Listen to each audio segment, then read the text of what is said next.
අයිබෝන් දුවල පුතාලා අද මම කතා කරන්න යන්නේ 10 ශ්‍රේණියේ පළවෙනි පොතේ දෙවැනි පාඩම වර්ගමූලය. මුලින්ම අපි බලන්න යන්නේ ධන සංඛ්‍යාවක වර්ගමූලය. වර්ගමූලය ගැන කතා කරන්න ඉස්සෙල්ලා අපි බලමු මේ සංඛ්‍යාවක වර්ගය කියන්නේ මොකක්ද කියලා. ඔබ මේ බැලුවොත් සංඛ්‍යාවක් එම සංඛ්‍යාවෙම වැඩි වුණාම එන එකට කියනවා අපි සංඛ්‍යාවක වර්ගය කියලා. මෙතන 1 වැඩි කරනවා 1කින්. එකේ වර්ගය කියලා අපි ලියලා මේ සංඛ්‍යාවේ වර්ගය එනවා 1යි. මෙතන 2 වැඩි කිරීම 2 දෙකේ වර්ගය මෙන්න මේ විදිහට අපි ලියන්නේ 2 2කින් වැඩි වුණාම 4යි. එමෙන්ම 3 3න් වැඩි වුණාම 9යි. 4 4න් වැඩි වුණාම 16යි. 5 5න් වැඩි වුණාම 25යි. මේ ආකාරයට 9 9න් වැඩි වුණාම 81යි.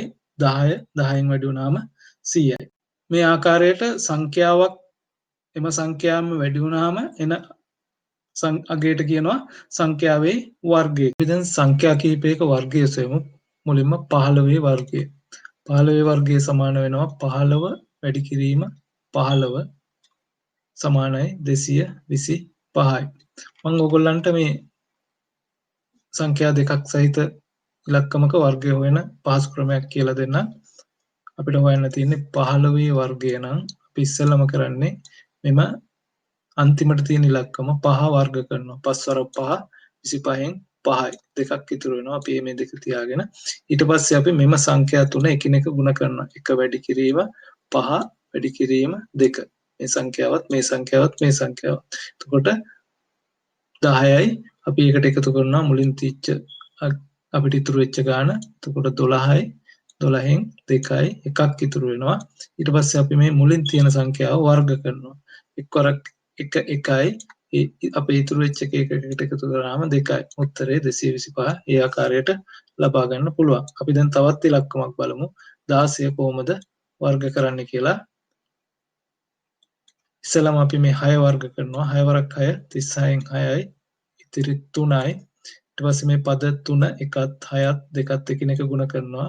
අවර 12යි. මේ 12යි 3 එකතු වුණාම 15න් 5යි. ඉතිරි එකක් ඉතුරු වෙනවා. අපි ඊට පස්සේ මේ මුල තියෙන ඉලක්කම නැවතත් වර්ග කරනවා. එක්වරක් 1යි.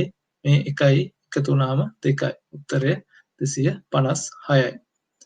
දැන් අපි තවත් සංඛ්‍යාවක් බලමු. 82 වර්ගය හොයන්න. ඉස්සෙල්ලාම අපි අගට තියෙන 2 වර්ග කරනවා. 2 වරක් 2 4යි.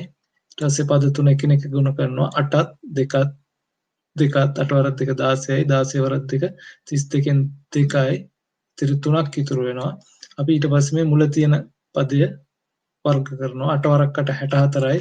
64ට මේ 3 එකතු වුණාම 67යි. උත්තරය 6724යි. 82 වර්ගය 6724යි කියලා එනවා. මම දැන් ඔයගොල්ලන්ට කියලා දෙන්න යන්නේ මේ වර්ගමූලය කියන්නේ මොකක්ද කියලා. ඒක කියන්න මම ගන්නවා අපි කලින් සඳහන් කරපු වර්ග සංඛ්‍යා කිහිපයක්.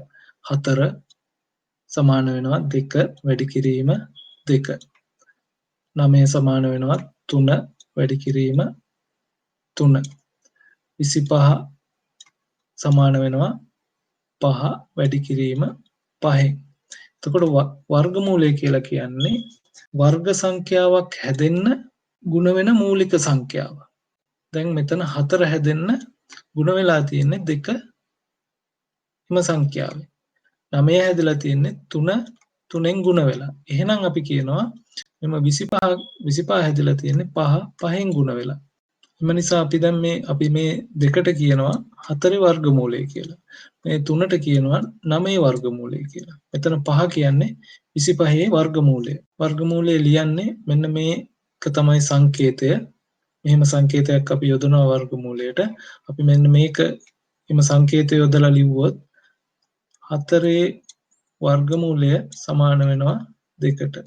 ඊළඟ එක අපිට ලියන්න පුළුවන් 9 වර්ගමූලය සමාන වෙනවා 3ට. 25 වර්ගමූලය සමාන වෙනවා 5ට. අපි මෙතෙක් සලකපු සංඛ්‍යාවල වර්ගමූලය උනේ පූර්ණ සංඛ්‍යාවක්. 4 වර්ගමූලය 2. 2 කියන්නේ පූර්ණ සංඛ්‍යාවක්. 9 වර්ගමූලය 3 පූර්ණ සංඛ්‍යාවක්. 16 වර්ගමූලය 4 පූර්ණ සංඛ්‍යාවක්. 25 වර්ගමූලය 5 එහි පූර්ණ සංඛ්‍යාවක්. මේ ආදී වශයෙන් අපි සලකපු සෑම සංඛ්‍යාවකම වර්ගමූලය උනේ පූර්ණ සංඛ්‍යාවක්. අපි බලමු හැම වෙලේම සංඛ්‍යාවක වර්ගමූලය පූර්ණ සංඛ්‍යාවක් වෙන්න පුළුවන්ද කියලා. දැන් අපි එහෙනම් බලමු මේ 5 වර්ගමූලය කියන්නේ කීයද කියලා. දැන් ඔබට පේනවා මේ 4 කියන්නේ පූර්ණ වර්ගයක්, 9 කියන්නේ පූර්ණ වර්ගයක්. 5 පිහිටන්නේ 4ත් 9ත් අතර. 4 වර්ගමූලය 2යි පූර්ණ සංඛ්‍යාවක්, 9 වර්ගමූලය 3යි පූර්ණ සංඛ්‍යාවක්. එහෙනම් 2ත් 3ත් අතර තවත් පූර්ණ සංඛ්‍යාවක් නැහැ. එම නිසා 5 වර්ගමූලය විය යුත්තේ මේ 2ත් 3ත් අතර පිහිටි දශම සංඛ්‍යාව. 5ට පූර්ණ සංඛ්‍යාවක් වෙන වර්ගමූලයක් නැහැ. අපි හොයන්න යන්නේ එහෙනම් ආසන්නම දශම සංඛ්‍යාවක් වන වර්ගමූලය. දැන් එහෙනම් 5 වර්ගමූලය විය යුත්තේ මෙම 2ත් 3ත් අතර පිහිටන දශම සංඛ්‍යාවක්. මොනවද 2ත් 3ත් අතර පිහිටන දශම සංඛ්‍යා? 2.1 2.2 2.3 මොගිලා 2.9. මෙන්න මේ සංඛ්‍යාවලින් එකක් තමයි 5 වර්ගමූලය ආසන්නව වෙන්නේ. මෙන්න මෙහෙම එක දශම සංඛ්‍යාවකට වර්ගමූලය හොයන එකට කියනවා සන්නිකර්ෂණයට වර්ගමූලය හොයනවා කියලා. දැන් අපි බලමු 5 වර්ගමූලය කොහොමද සන්නිකර්ෂණයකට හොයන්නේ කියලා. අපිට දැන් 5 වර්ගමූලය හොයන්න ඕන හින්දා අපි බලනවා එම සංඛ්‍යා 5ට දෙපැත්තේ තියෙන පූර්ණ වර්ග සංඛ්‍යා මොනවද කියලා. 5ට කලින් තියෙන පූර්ණ වර්ග සංඛ්‍යාව 4, 5ට පස්සේ තියෙන පූර්ණ වර්ග සංඛ්‍යාව 9. එහෙනම් අපි ලියා ගන්නවා දැන් මේ 4 වර්ගමූලය කියන්නේ 2යි. අපි බලනවා 5ත් 4ත් අතර වෙනස කීයද කියලා. මේ සංඛ්‍යා දෙක අතර වෙනස 5න් 4ක් ගියාම 1යි. ඒ ආකාරයටම අපි බලනවා මේ 4ත් 9ත් අතර වෙනස කීයද කියලා. ඒක 5යි. අපි දැන් මේ දෙකට ඉස්සරහින් ලියා ගන්නවා උඩ අපි හොයාගත්ත සංඛ්‍යා දෙක භාගයක් විදියට. 1 බෙදීම 5යි.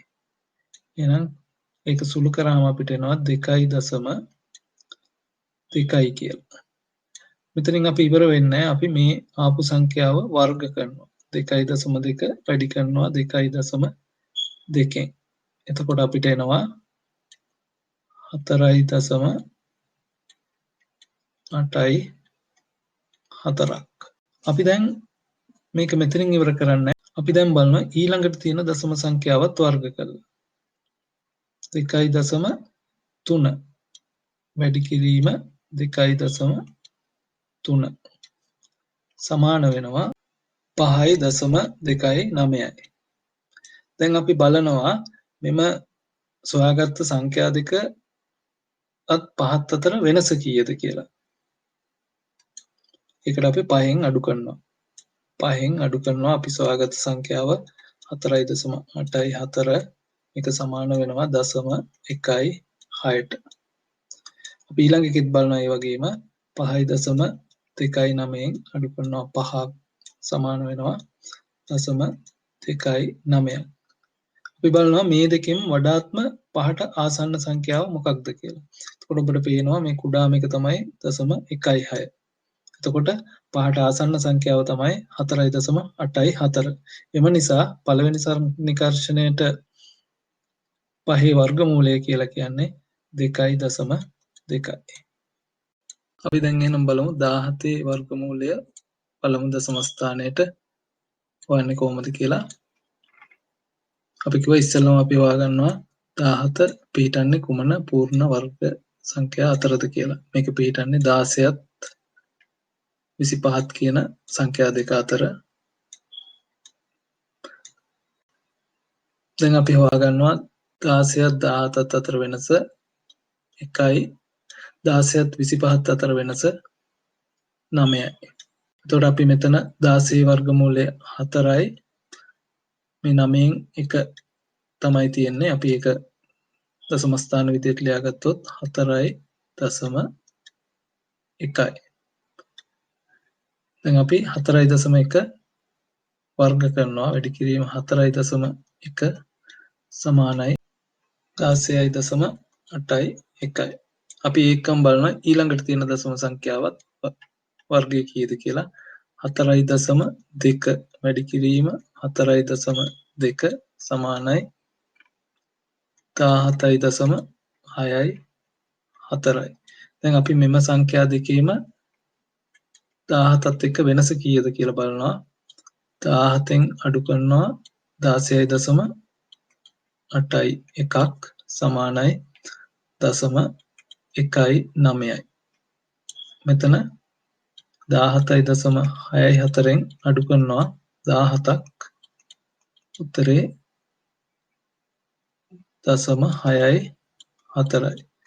අපිට පේනවා මේ 0.19 තමයි අඩු වෙනසක් තියෙන 17ත් එක්ක. ඒ කියන්නේ 17ට ආසන්නව පිහිටන සංඛ්‍යාව තමයි මේ 16.81. එම නිසා සන්නිකර්ෂණයට පළවෙනි සන්නිකර්ෂණයට වර්ගමූලය කියලා කියන්නේ 4.1.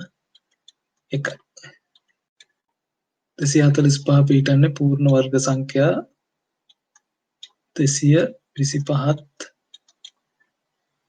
256ත් අතර.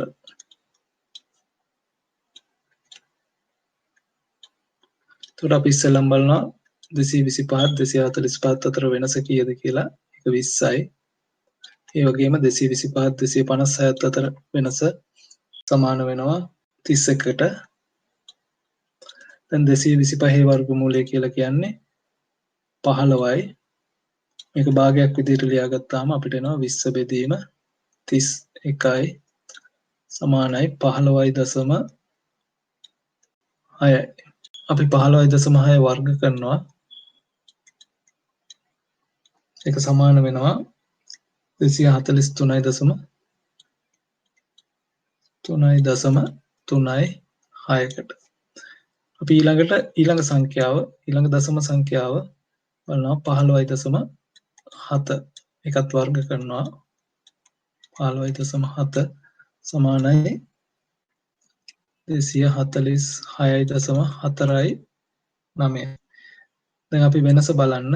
මේක 245 මේ ඉලක්කමත් අතර වෙනස හොයනවා. 245න් අඩු කරනවා 243.36ක් සමානයි 1.64. ඒ ආකාරයටම අපි මෙතනත් වෙනස බලනවා. 246.49න් අඩු කරනවා 245ක්. එක සමාන වෙනවා 1.49ට. දැන් එහෙනම් මෙතනින් කුඩා අගය වන්නේ 1.49. ඒ නිසා 246.49 තමයි 245ට ආසන්නම සංඛ්‍යාව වෙන්නේ. එහෙනම් ඊට අනුරූප පළවෙනි සන්නිකර්ෂණයට වර්ගමූලය වෙන්නේ 15.7. සමානයි 15.7. තුල පුතාලා අපිට ඕනෑම ධන සංඛ්‍යාවක වර්ගමූලය හොයන්න ක්‍රමයක් තියෙනවා. ඒකට කියනවා බෙදීමේ ක්‍රමය. එහෙම නැත්නම් සාධාරණ ක්‍රමය මගින් වර්ගමූලය සෙවීම කියලා. අපි මෙම ක්‍රමය ඉගෙන ගන්න බලමු උදාහරණයක් ආශ්‍රයෙන්.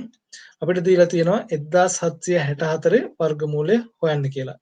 අපි එහෙනම් මේක ලියාගමු. 1764 මේක දීර්ඝ බෙදීමේ ක්‍රමයක් මගින් බෙදෙන හින්දා අපි මේක බෙදීමේ ලකුණ ටිකට ලියා ගන්නවා.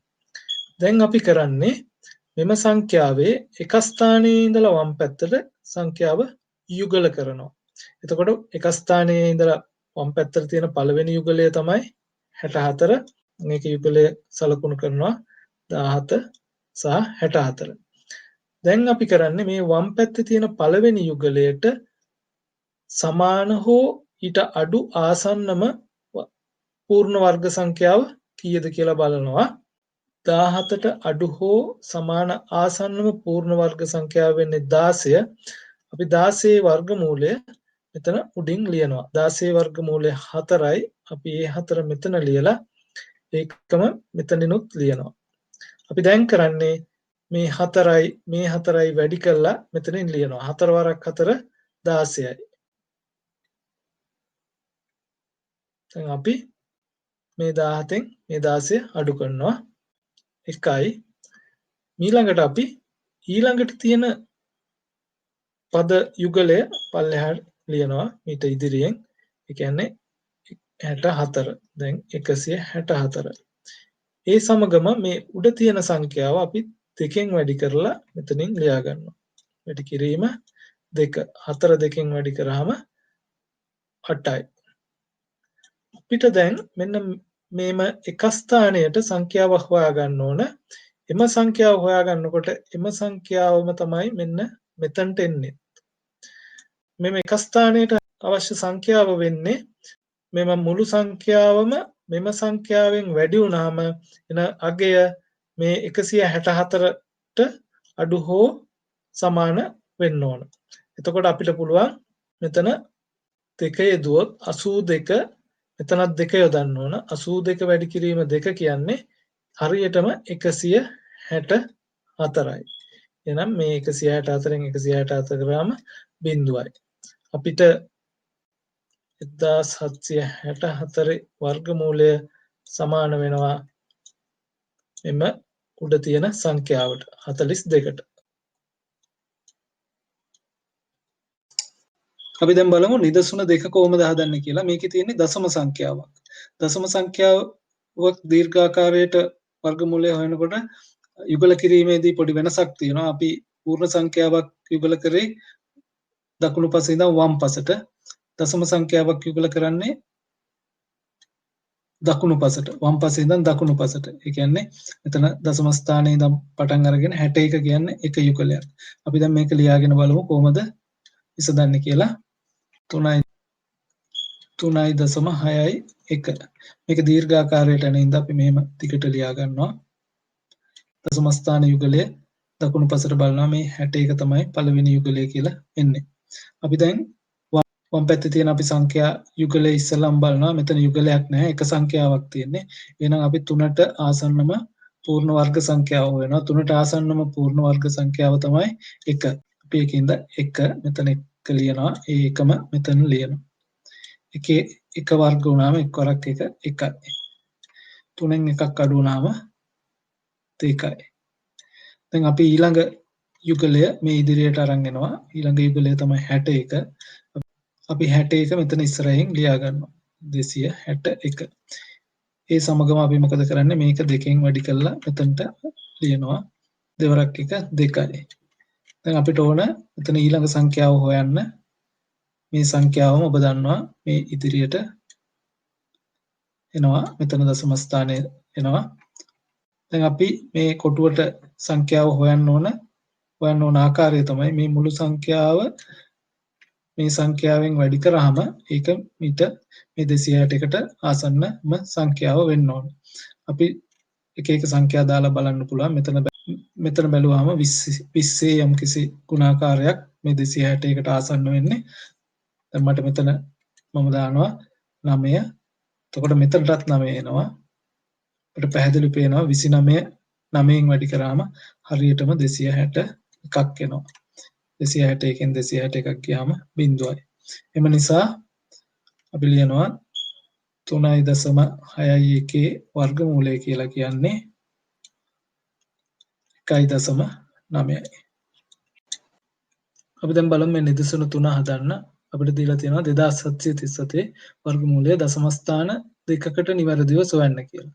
දශම ස්ථාන දෙකකට හොයන්න නම් අපි දශම ස්ථාන 3ක් දක්වා වර්ගමූලය හොයන්න ඕනේ. ඉතින් අපි මේක ලියාගමු 2737 වර්ගමූලය දීර්ඝව හොයන්න යන හින්දා අපි මේක මෙහෙම ලියා ගන්නවා. දැන් අපි දශම ස්ථාන 3කට ඕන හින්දා අපි දශම ස්ථානයේ පැත්තේ සංඛ්‍යා යුගල 3ක් ඕන වෙනවා. බිඳුවයි මේ එක යුගලයක් බිඳු තව යුගලයක් මේ යුගල 3 අපි මේ විදිහට ලියා ගන්නවා. දැන් අපි පූර්ණ සංඛ්‍යාව දකුණු පැත්තේ ඉඳලා වම් පැත්තට යුගල කරනවා. ඉස්සලම තියෙන යුගලය තමයි 37. දැන් අපි කරන්නේ පළවෙනියටම තියෙන යුගලය කියන්නේ 27ට වඩාත්ම සමීප පූර්ණ වර්ග සංඛ්‍යාව කීයද කියලා බලනවා. 27ට වඩාත්ම සමීප පූර්ණ වර්ග සංඛ්‍යාව 25යි. අපි 25 වර්ගමූලය දන්නවා 5යි කියලා. 5යි. මෙතනත් ඒ නිසා 5ක් වෙනවා. 5 වරක් 5 25යි. අපි 27න් 25ක් අඩු වෙනවා 2යි. දැන් ඊළඟට තියෙන මේ ඊළඟ යුගලය මේක ඉදිරියට අරන් එනවා 37යි. ඒ සමගම මේ උඩ තියෙන සංඛ්‍යාව අපි දෙකෙන් වැඩි කරලා මෙතන ලියා ගන්නවා 5 වරක් 2 10යි. දැන් අපි මෙතනට ඊළඟ සංඛ්‍යාව හොයන්න ඕන. මේ සංඛ්‍යාවම තමයි අපි මෙතනට එන්නේ. එතකොට 100 කීයක්ද මේ 237ට කිට්ටු වෙන්නේ කියලා බලන්න අපිට එනවා 102ක්. දැම්මොත් 102 වැඩි කිරීම 2 කියන්නේ 204යි. අපි මේක සුළු කරාම එනවා 33ක්. දැන් ඊළඟ සංඛ්‍යා යුගලය අපි පල්ලෙහාට අරන් එනවා. මේ බිංදු 2. දැන් දශම ස්ථාන පටන් ගන්නවා මෙතනින්. දැන් අපි බලනවා මේ සංඛ්‍යාව ආයි 2කින් වැඩි වෙලා පල්ලෙහාට එනවා. 104යි. අපි දැන් ඉදිරියෙන් තියෙන සංඛ්‍යාව හොයන්න ඕන මෙතනට. මේ සංඛ්‍යාවම මෙතනට එනවා. දැන් 1040 කීයක් වුණාමද මේකට එන්නේ කියලා බලනවා. 1043 මෙතනට 3ෙන් වැඩි කරොත් අපිට එනවා 3129ක්. මේක අඩු කරාම එනවා 171ක්. අපි ඊළඟ යුගලය දැන් පල්ලෙහාට අරන් එනවා. 2යි. ඒ ආකාරයටම මෙම උඩ සංඛ්‍යාව 523 අපි 2කින් වැඩි කරලා මෙතනින් ලියා ගන්නවා. 1046යි. අපි මේ කොටුවට සංඛ්‍යාව හොයාගන්න ඕන. එම සංඛ්‍යාවම මෙතනට එනවා. එකක් වෙනවා 10461. එකෙන් වැඩි කරාම මෙතන 10461යි. අපිට අඩු කරාම එනවා 6639ක්. අපි ඊළඟ යුගලය මේට අරන් එනවා. බිංදු 2යි. දැන් මේ උඩ තියෙන මුළු සංඛ්‍යාවම 2කින් වැඩි කරලා අපි මෙතන ලියා ගන්නවා. 10යි 462යි. මේ කොටුවේ සංඛ්‍යාව අපි දැන් හොයාගන්න ඕන. මෙම සංඛ්‍යාව මේ සංඛ්‍යාවෙන් වැඩි වුණාම ඊට ආසන්න සංඛ්‍යාව වෙන ඉලක්කම තමයි අපි මෙතනට 6ක් ආදේශ කරනවා. 6ක් දැම්මම ආසන්නගේ එන්නේ 6ක් දැම්මම මේ 104626 කියන එක 6න් වැඩි වුණාම අපිට එනවා මෙතන 627යි 756ක්. දැන් ඔයගොල්ලෝ මේක සුළු කරාම අපිට එනවා 36144ක්. දැන් අපි හොයාගත්ත 2737 වර්ගමූලය 52.331යි කියලා. එම නිසා මේක ආසන්න දශම ස්ථාන දෙකකට ගත්තාම එන්නේ 52.32. එතකොට අපි මේක ලියමු. 2737 වර්ගමූලය සමාන වෙනවා 52.32ට. ඊළඟ නිදසුන 4 බලමු. ඒකේ තියෙන්නේ 3.421 වර්ගමූලය දශම ස්ථාන දෙකකට නිවැරදිව සොයන්න. එහෙනම් අපි දෙකකට නිවැරදිව සොයන්න නම් අපි දශම ස්ථාන 3ක් දක්වා මේක හොයලා ඒක ආසන්න අගයට ගන්න ඕන. අපි ලියාගමු 3.421. අපි දීර්ඝ විදියට මේක හොයන්න යන්නේ.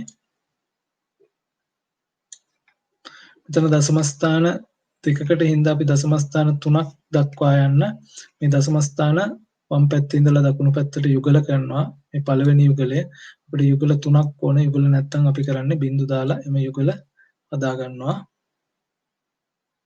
ළම වම් පැත්තේ තියෙන පළවෙනි යුගලය මෙතන යුගලයක් නැහැ. එක සංඛ්‍යාවක් තියෙන්නේ. පූර්ණ සංඛ්‍යාව 3 ආසන්නම පූර්ණ වර්ගය හොයනවා. 3 ආසන්නම පූර්ණ වර්ගය කියන්නේ 1යි.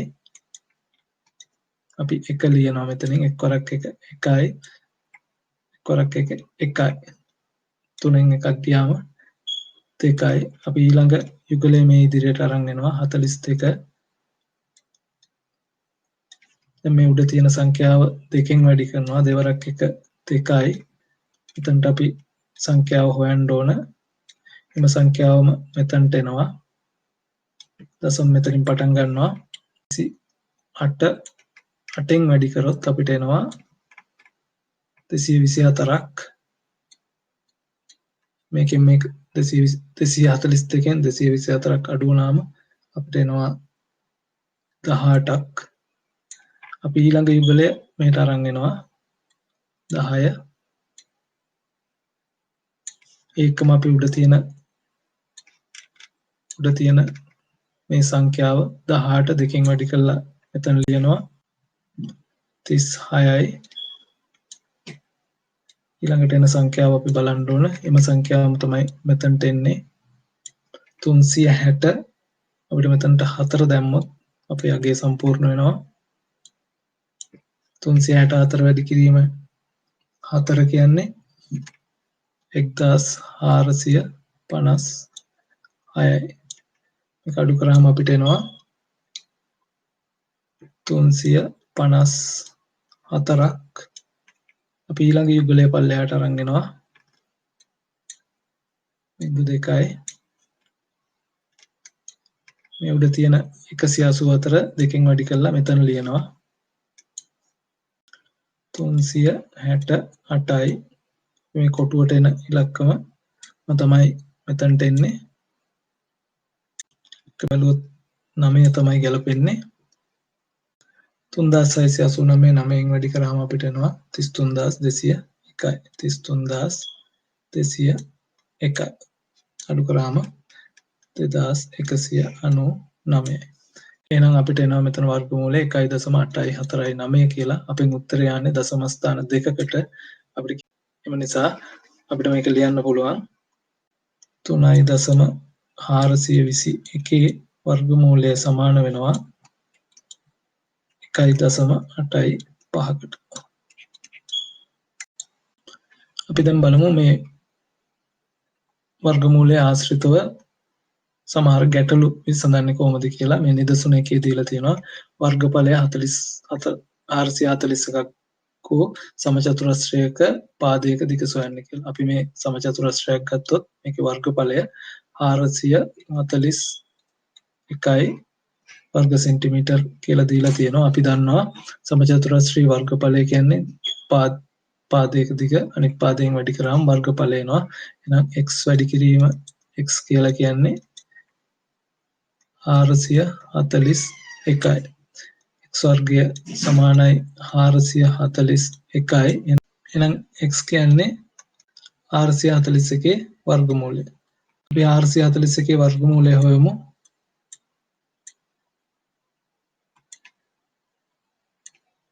ඉස්සෙල්ලාම යුගල කරනවා. මුලින්ම 4 වර්ගමූලය කියන්නේ 2යි. 2ට දෙවරක් 4යි. 4න් 4ක් බිඳුවයි. අපි ඊළඟ යුගලය ගන්නවා 41යි. ඒ සමගම මේ දෙක දෙකෙන් වැඩි වෙනවා. දෙවරක් 2 4යි. මෙතනට එන සංඛ්‍යාවම මෙතනටත් එනවා. සුදුසු සංඛ්‍යාව 1 1 41 එකෙන් වැඩි කරාම 41යි බිඳුවයි. එසේනම් 441 වර්ගමූලය කියන්නේ 21. එම නිසා x සමානයි 21යි. සමචතුරස්‍රයේ පාදයක දිග සෙන්ටිමීටර් 21යි.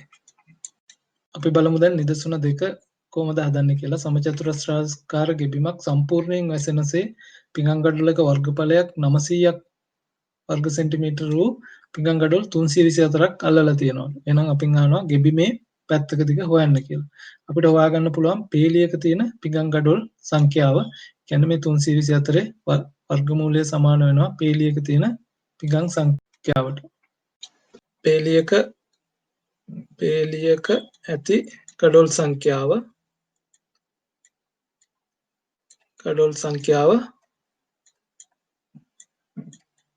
සමානයි වර්ගමූල 324යි.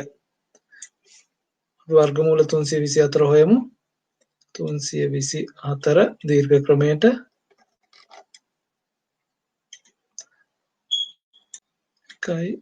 එකයි කොරක් එක එකයි තුනම දෙකයි. අපි 224 කියනවා මෙතනට. දෙවරක් එක දෙකයි. එතනට එන සංඛ්‍යාවම මෙතනටත් එනවා. එතනට එනම් අපිට 8 එතනටත් 8 එනවා 28 වැඩි කිරීම 28 කියලා කියන්නේ 324යි. පේලියක ඇති ගඩොල් සංඛ්‍යාව සමාන වෙනවා. එහෙනම් පේලියක ඇති ගඩොල් සංඛ්‍යාව කියලා කියන්නේ මේ ගාන 18යි. සමානයි 18යි. ඒ ආකාරයටම අපිට පිඟන් ගඩොලක පැත්තක දිග හොයාගන්න පුළුවන්. පිඟන් ගඩොලක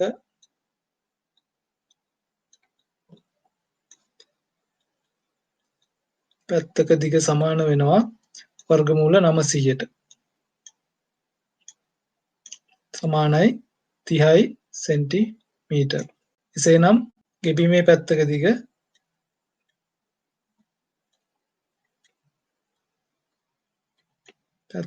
සමාන වෙනවා ගඩොලක පැත්තක දිග වැඩි කරන්න ඕන පේලියක ඇති ගඩොල් සංඛ්‍යාවෙන් 18න්. උත්තරය 540යි සෙන්ටිමීටර්. මේක මීටර වලින් ලිව්වොත් 5.4යි මීටර්.